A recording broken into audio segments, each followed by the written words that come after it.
Hello friends, मैं आर्यन शर्मा और आप लोग देख रहे हैं आर्यन ऑनलाइन क्लासेस। तो फ्रेंड्स, आज की इस वीडियो में हम लोग बात करने वाले हैं संस्कृत के इंपॉर्टेंट क्वेश्चन के बारे में, जो कि आपके बोर्ड एग्जाम के लिए बहुत ही ज़्यादा महत्वपूर्ण होगा, बहुत ही ज़्यादा इंपॉर्टेंट है, क्योंकि ये सभी प्रश्न बहुत बार पूछे जा चुके हैं। इससे पहला बड़ा वीडियो आप लोग नहीं देखे तो वीडियो के नीचे डिस्क्रिप्शन बॉक्स में आप लोग को लिंक मिल जाएगा, जहाँ से आप लोग जाके देख सकते हैं। पहले वाले वीडियो में हमने आप लोग को 43 तक के सभी प्रश्न को करवा दिया। अब हम लोग 44 से देखेंगे, 44 से लेके देखते हैं इस वीडियो में कहाँ तक खत्म हो पाती है। और ये सभी प्रश्न बहुत ही ज़्यादा महत्वपूर्ण है आपके ऑब्जेक्टिव टाइप क्वेश्चन के लिए। साथ ही 1 नंबर का जो क्वेश्चन पूछा जाता है सब्जेक्टिव टाइप में से 1 या 2 नंबर का पूछा जाता है, उसमें से भी ये सभी प्रश्न आ सकते हैं। तो चलिए देखते हैं 44 नंबर प्रश्न में क्या कह रहा है। कह रहा आलस कथा में किसका महत्व वर्णित है। देखिए, आलस कथा में किसका महत्व वर्णित है, तो मानव गुण का। तो आलस के बारे में हम उस वीडियो में संपूर्ण बात बताएं। आलसी जो थे, जिसे स्कूल में बंद कर दिया गया था, जो आलसालय होते हैं वहाँ पे बंद थे, और कुछ ऐसे इंसान थे जो आलस बन के नाटक कर रहे थे, आलसी बन के नाटक कर रहे थे। वहाँ पे खाना पीना नहाना सब चीज़ दूसरे आदमी उसका करते थे। इसलिए कुछ ऐसे इंसान होते जो खुद को आलसी बना बैठे थे। उसके परीक्षा के लिए क्या क्या जो स्कूल था, वहाँ पे जिस विद्यालय में जिसे आलसालय कहा जाता था, उस विद्यालय में वहाँ पे आग लगा दिया गया। और उसके बाद पता चला कि कौन कौन आलसी है। जो आलसी था वो तो विद्यालय में रहा ही, आग लग गया कोई दिक्कत नहीं, क्योंकि वो तो रियल में आलसी था, वास्तविक में आलसी था, इसलिए वो भागा नहीं। अब बात करते हैं जो आलसी नहीं था, वो क्या किया, स्कूल छोड़ के भाग गया। और इसी चीज़ के लिए आलस कथा में जो है बहुत इंटरेस्टेड टॉपिक है, बहुत महत्वपूर्ण टॉपिक है, इसको एक बार जरूर पढ़ें आप लोग। तो इसका जो आंसर करेंगे मानव गुण का। अगला चलिए प्रश्न को देखते हुए हम लोग चलते हैं। कह रहे हैं यहाँ पे 45 नंबर में, चारों आलसी पुरुष को किसने निकाला। 4 आलसी पुरुष को किसने निकाला, नियोगी पुरुष ने। नियोगी पुरुष क्या होते हैं, जो एक प्रमुख पुरुष होते हैं ना, जैसे आपके गांव में कोई प्रमुख होंगे। प्रमुख का मतलब क्या, जो हर बात को सब उसके बात को मानते होंगे, अच्छे इंसान होंगे, सर उसका चलती आपके गांव या टाउन में चलता होगा, तो उसे नियोगी पुरुष कहा जाता है। आते हैं हम लोग 46 नंबर प्रश्न की ओर। कह रहा है जीव किसका सुख देखकर दौड़े आ जाते हैं। जीव किसका सुख देखकर दौड़े आ जाते हैं, ये आ जाएंगे सजातीय का। ठीक है, अगला देखते हैं 47 नंबर। आलस कथा पाठ लिया गया है। तो देखिए, ये बहुत बड़ा इम्पोर्टेंट है कि आलस कथा पाठ लिया किस चीज़ से गया, किस ग्रंथ से लिया गया, तो पुरुष परीक्षा ग्रंथ से। इससे पहले हम बताए थे पुरुष का ही परीक्षा हुआ था, किस में, आलसालय में, और पुरुष परीक्षा ग्रंथ से ही लिया गया। याद करने का बहुत अच्छा ट्रिक है। 48 नंबर है, पुरुष परीक्षा ग्रंथ किस भाषा में लिखित है, तो कहेंगे सर संस्कृत भाषा में लिखित है। किस में, संस्कृत भाषा में लिखित है, और आपके संस्कृत बुक में ही दिया हुआ ना, बस इसे याद रख लेना। आते हैं 49 नंबर क्वेश्चन पे। कह रहा आलस कथा के रचिता कौन है। देखिए, बहुत इंपॉर्टेंट है। आलस कथा के रचिता कौन है, विद्यापति जी। ठीक है, वीरेश्वर का स्वभाव कौन था। अब देखिए, वीरेश्वर थे एक मंत्री। ठीक है, पहली बात तो ये समझ लीजिए, कहाँ के मंत्री थे, तो मिथिला के मंत्री थे। और वीरेश्वर का स्वभाव कैसा था, दानशील और करुणिक, मतलब दयालु। अगले प्रश्न की ओर चलते हैं हम लोग। अगला प्रश्न हमारे पास है यहाँ पे 51 नंबर। स्त्रियों की गीत कौन होती है, मतलब स्त्रियों की गति कौन है। तो स्त्रियों की गति की मैं बात करूं तो उनका पति हो जाएगा। ठीक है, क्योंकि कहा जाता है, यदि पति की बात करूं तो पत्नी उसकी अर्धांगिनी होती है। अर्धांगिनी का अर्थ होता है आधा अंग का हिस्सा और आधा अंग की मालिक। तो स्त्रियों की गति क्या होगी, तो पति होगी। यदि बालक की गति कौन होगा, तो माता होगा, क्योंकि बालक के बिना माता नहीं रह पाते हैं, और बिना माता के बालक का जीवन यापन नहीं हो सकता है। इसलिए चलते हैं अगले प्रश्न की ओर। 53 नंबर, आलसियों की गति कौन है, तो क्रॉनविक है। आलसियों की गति कौन है, क्रॉनविक है। इसी प्रकार से 54 नंबर में है, नीतिकार आलस को क्या मानते हैं। जो नीतिकार है आलस को क्या मानते हैं, तो शत्रु मानते हैं। वैसे भी आप अपनी ज़िंदगी में आलस को अपनाते हैं तो लाइफ में कभी कुछ नहीं कर पाइएगा। सपोज आप आलसी हो, आप जगते लेट से हो, आप पढ़ाई में लेट करते हो, नहीं कर पाते हो, कोई काम नहीं कर पाते हो, तो आप सोच सकते हो आपकी पढ़ाई भी अच्छी तरह से नहीं हो पाएगी। आप आलस को त्याग दें और नीतिकार आलस को क्या मानते हैं? शत्रु मानते हैं। चलिए आइए अगले प्रश्न की ओर। अगले प्रश्न है हमारे पास 55 नंबर। आलसी कितने थे? आलसी जो थे 4 थे, जो कि वहां से नहीं भागे, वो सोए ही रह गए। अगले प्रश्न की ओर चलते हैं 56 नंबर। वनमाला वनमाला भवलकार किस काल की संस्कृत कवित्री थी? तो वर्तमान काल की कवित्री थी।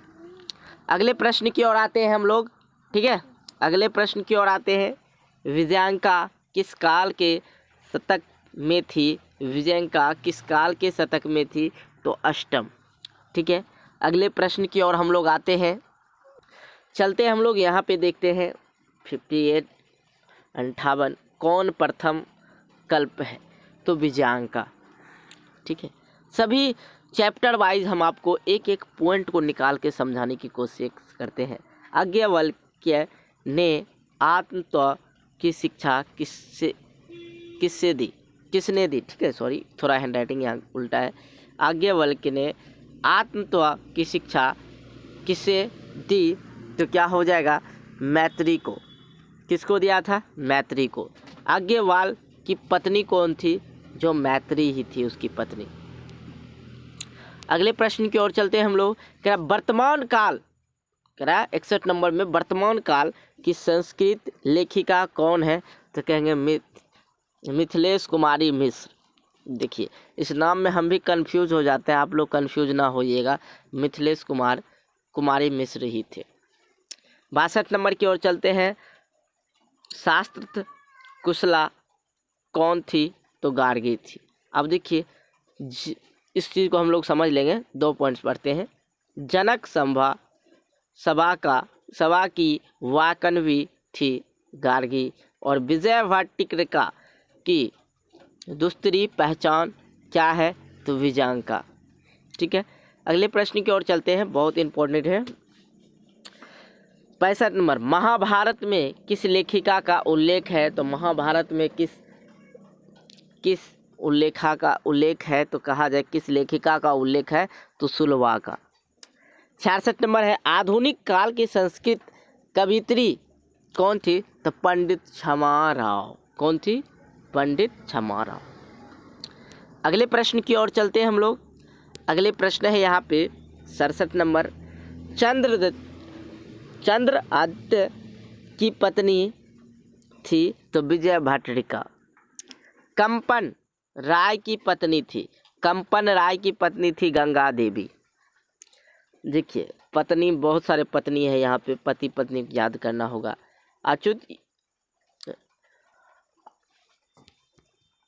अच्युत राय की पत्नी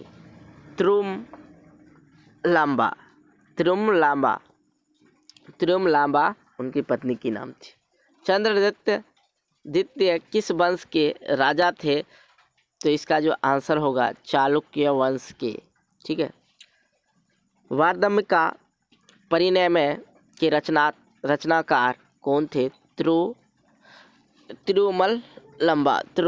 तिरुमलांबा इसे पढ़ सकते हैं, बहुत बड़ा वर्ड सेंटेंस हो जाता है। तिरुमलांबा मेल मिलाप का सेंटेंस रहता है तो मज़ा आता है। ये तो तिरुमलांबा दे रखा है, ठीक है। चलते 72 नंबर। क्षमा राव के पिता कौन थे? तो कहेंगे शंकर बाडुरंग, ठीक है। इस तरह से कुछ नाम आते हैं, बाडुरंग। आगे प्रश्न की ओर चलते हैं। मैत्री का वर्णन किस उपनिषद से मिलता है? बृहद्राक्षोपनिषद से मिलती है, ठीक है। अगले प्रश्न की ओर चलते हैं हम लोग, जो कि है 74 नंबर। लैंगिक संस्कृत के साहित्य में कितनी कवित्री वर्णित है? तो 40। चलिए अगले प्रश्न देखते हैं। ऋग्वेद में कितनी ऋषिकाओं का वर्णन है? तो इसका हो जाएगा 24, ठीक है। अगले प्रश्न है 76 नंबर। गंगा देवी के समय क्या था? 14वीं सदी। सर्व शुक्ला सरस्वती किसने कहा? दांडी ने। पंडित क्षमाराव द्वारा रचित सत्याग्रह गीता किससे प्रभावित थी? गांधी जी से। तो यहाँ पे देखा जाए 78 नंबर, पंडित क्षमाराव द्वारा रचित सत्याग्रह गीता किससे प्रभावित था? तो सत्याग्रह आंदोलन भी आप लोग को याद होगा थोड़ा सा, किसने लिखा था? तो गांधी जी ने लिखा था। इस चीज़ से याद रख सकते हैं, पंडित क्षमाराव द्वारा रचित सत्याग्रह गीता किससे प्रभावित था? तो गांधी जी से प्रभावित था। अगले प्रश्न की ओर चलते हैं, जो कि 79 नंबर, विपुल क्या है? तो विपुल संस्कृत साहित्य है। ऐसा नहीं कि कोनो सा पुल बता देना, नहीं है, संस्कृत साहित्य का नाम है विपुल। अगले प्रश्न की ओर चलते हैं। अगले प्रश्न में कह रहा है, यहाँ पे देखा जाए, किस देश में देवता बार बार जन्म लेना चाहते हैं? तो अपना भारतवर्ष है, जहाँ देवी देवता का भी जन्म हुआ। जैसे कि आप लोग को पता है, अयोध्या, अयोध्या अपने भारतवर्ष में है और यहाँ पे जन्म लेना चाहते हैं हर बार देवता। तो क्या लिखेंगे? अपने भारत में। वैसे भी हम लोग बिलोंग करते हैं भारत से, तो भारत के ही करेंगे। ठीक है। अगला प्रश्न है, कहीं वहाँ पे बिहार ऑप्शन देते तो बिहार नहीं मारना भाई, भारत भी मारना है। भारत महिमा गीता के रचनाकार, भारत महिमा गीता के रचनाकार कौन है? तो कहेंगे डॉक्टर उमाशंकर शर्मा। 82 नंबर प्रश्न की ओर आते हैं, भारत की शोभा को देखकर कौन प्रसन्न है? तो ईश्वर। भारत की शोभा देखकर जो है वो बहुत ज्यादा प्रसन्न है, भगवान। चलते हैं 83 नंबर प्रश्न की ओर, हमारा कर्तव्य भारत की प्रति क्या है? राष्ट्रभक्ति। ठीक है। अगला क्वेश्चन है 84, पुराण कितने हैं? देखिए, पुराण कितने हैं? तो कहेगा 18 है। वेद कितने हैं? तो कहेंगे 4 है। वेद कितने हैं? तो 4 है। वेदांग कितने हैं? तो कहेंगे सर 6 है। इस चीज को आप लोग याद रखेंगे। चलिए 85 नंबर और चलते हैं, क्या भारत भूमि की सेविका है? सेविका जो है 18 ही है। चलते हैं हम लोग 86 नंबर और, क्या किसके गीत देवता लोग गाते हैं? तो किसके गीत देवता लोग गाते हैं? तो हमारे भारतवर्ष के गीत देवता लोग भी गाते हैं। अगले प्रश्न की ओर चलते हैं। अगले प्रश्न है 87 नंबर, प्राचीन संस्कृति की पहचान किससे होती है? तो संस्कारों से होते हैं। आजकल के लड़के देखते हैं क्या पहनते हैं, जींस पहनते हैं, हम भी पहनते हैं, आप भी पहनते होंगे। लेकिन प्राचीन की बात करें, पहले के जो जमाने के होंगे आपके पापा या दादाजी, वो अभी भी धोती वगैरह, धोती कुर्ता पहनते होंगे। भारतवर्ष के जो प्राचीन वाला चीज़ था वही पहनते होंगे। ऐसा नहीं कि हम किसी का बुराई कर रहे, हिनाई कर रहे, नहीं। प्राचीन संस्कृति की पहचान किससे होती? संस्कार से होते हैं, उनके पहनावे से होते हैं, उनके बातचीत से होते हैं। ठीक है, संस्कार से।